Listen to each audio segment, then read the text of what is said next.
talk about Allah, talk about the divine God, then we're not talking about something separate. And we're kind of trying to get to this idea of, well, we know that we are not Allah, but we're also can't be completely separate from Allah.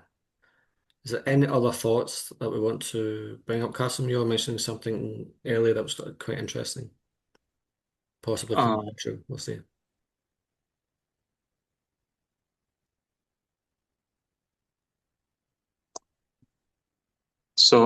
like I was talking about earlier in our break um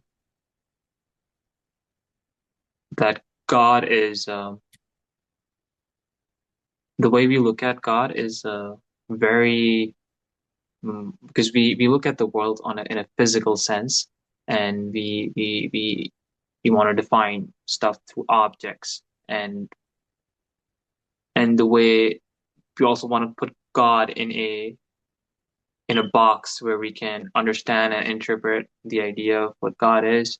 But maybe God is undefinable, of course, but it's undefinable in the sense that um the one it could be, let's say, what we can say, um because we like to talk about Big Bang a lot, and everybody's like, there was nothing before Big Bang, and God created something out of nothingness, as God was standing outside and snapped the fingers, and something existed out of nothingness.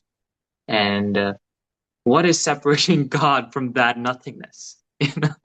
Like that's what I think about, you know, like like if there was nothingness, God is somewhere, and isn't God that nothingness?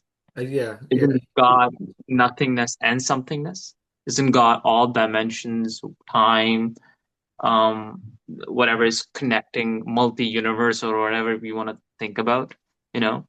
And whatever operates within us that we view the world through our eyes.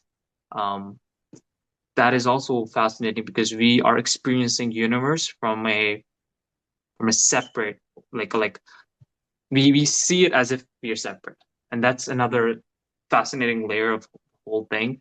And Yeah, you know, I think of God as a paper, and the universe as the writing or the drawing on it.